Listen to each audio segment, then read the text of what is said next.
School can be boring, right? You have to wrap your head around a new concept or try to finish a homework assignment you don't understand, and a million things flash through your mind that would be more fun to do, like playing games on your iPad, chatting with friends, finding out what type of bread you are based on your favorite color, or watching paint dry. But while you're staring into space wishing you could be anywhere else, you might find yourself reading something like this.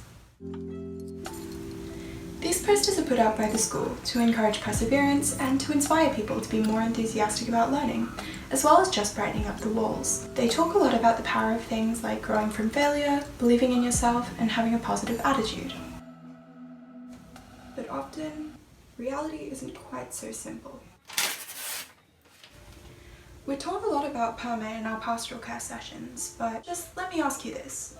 Has any of what you've been taught actually helped you through a difficult situation in real life? If the answer is yes, that's amazing.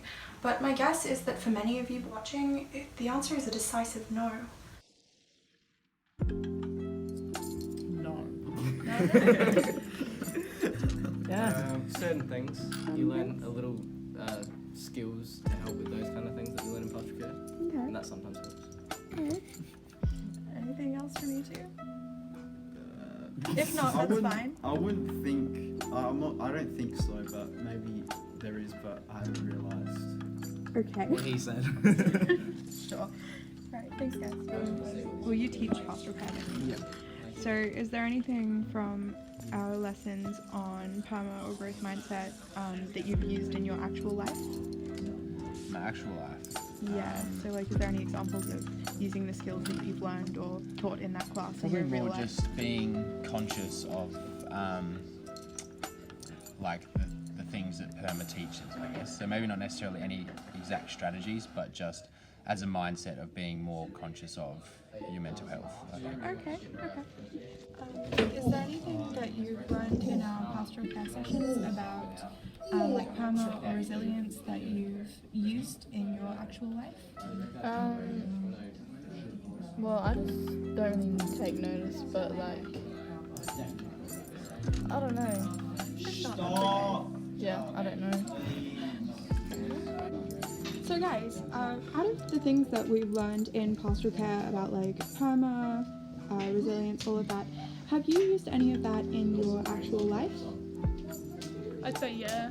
Yeah. I think I talk to people around me a lot more politely and just like take it to realization of like how much everybody around you means and how like people aren't there to upset you, they're there to support you. Alright, that's really cool. I don't know, I feel like it has but it hasn't, so... In what way? Like I said, like with people or whatever, but it's just, it also seems kind of pointless in a way, but it's, yeah. Okay, fair enough. Thanks guys. Gratitude letters won't stop you from feeling afraid of failing your most difficult classes, not knowing how to cope with a parent's divorce, or wondering whether or not your family can pay rent each week. And oftentimes, the things we're shown and taught in classes can feel sanitized and completely disconnected from reality.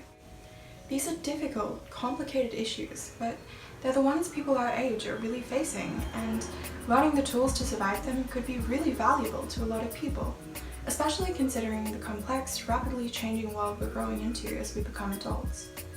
Skills like resilience, well-being, and grit have proven time and time again to be some of the most crucial indicators of achievement across all demographics, both academically and practically. Happiness and well-being are linked to creativity enhancement, task persistence, multitasking, being systematic, achievement and academic success, optimism, attending to relevant negative information, longevity, less vulnerability to illness, sociability, trust, helpfulness, and less hostility and self-centeredness. However, basic skills like how to focus effectively, find a sense of purpose in our day-to-day existence, and cope with everyday experiences of fear and failure are the foundations necessary to succeed in any area of schooling, and yet they're not explicitly taught. Students are expected to pick things up over time, but unless you get lucky with the environment you're raised in, figure out your life's purpose at a young age, or some kind of prodigy, it's unlikely they're all going to come to you naturally. These skills are taken for granted by the education system to the detriment of both students and teachers. When students are unable to focus due to poor mental health, teachers are forced to manage the behaviour without addressing the root cause. This is frustrating and demoralising for both teachers, students, and any other members of the class. The attributes of a growth mindset, lasting happiness, and positive well-being are learned. They're not intrinsic qualities, and they don't appear from nowhere. We can't expect students to be able to master these skills if we don't dedicate real past time to consciously practicing them. It's like expecting someone to learn how to tie a shoelace from reading a textbook. So, like any other lesson, we need to be putting in the work to ensure students understand well-being in a way that's applicable to their day-to-day life. The reality for many students is that it's simply easier not to try than to fail, and our threshold for giving up can be low when we risk feeling vulnerable but don't have a strong motivation to persevere anyway. So, hopefully we're on the same page about well-being and resilience. But before we go into what positive well-being is, first let's take a look at what it isn't. Well-being isn't pleasure. Pleasure is great, and I like binging Netflix and eating chocolate as much as anyone. But unfortunately, it can't provide you with lasting happiness. Well-being isn't beauty. A lot of people strive for beauty, including myself. But studies ultimately show that beautiful people don't actually have higher levels of happiness than people of average appearance. It isn't money. Rich people are slightly happier than the general population, but ultimately not much past the extent of not having to stress over bills and rent week by week. And it's not the latest iPhone. It really is just like the last model, but more expensive.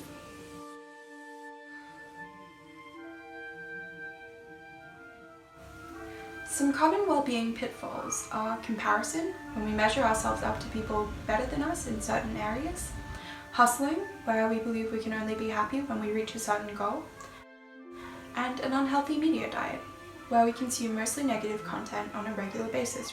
Media junk food can include depressing quotes, a constant stream of awful world news, or Donald Trump's Twitter feed. Yikes. But the important part is, while parts of it might be important to keep up with, too much negatively impacts your mental health. To put it simply, due to something called neuroplasticity, your brain absorbs whatever you put into it. So, while posts like this are fine sometimes, they might make you less happy overall if you're not consuming enough uplifting content to balance it out, like cute animals, art or quotes you like, things related to media you enjoy, people you find uplifting, or things you find interesting or beautiful. This doesn't mean ignoring anything bad going on, but it does mean that when we surround ourselves with things and people that inspire us, it makes it easier to do things like find the humour in bad situations, look for the best in ourselves and others, and ground ourselves in a genuine sense of self-worth. When we're living with the belief that we're worthy and valuable people no matter what happens, even if we fail a test, miss a goal, or disappoint someone, we give ourselves the freedom to make our everyday decisions out of opportunity rather than fear. This fear can look like procrastination, perfectionism, anxiety, disrupting classes, not speaking up, not trying, or feeling discomfort asking for help from others when you're struggling.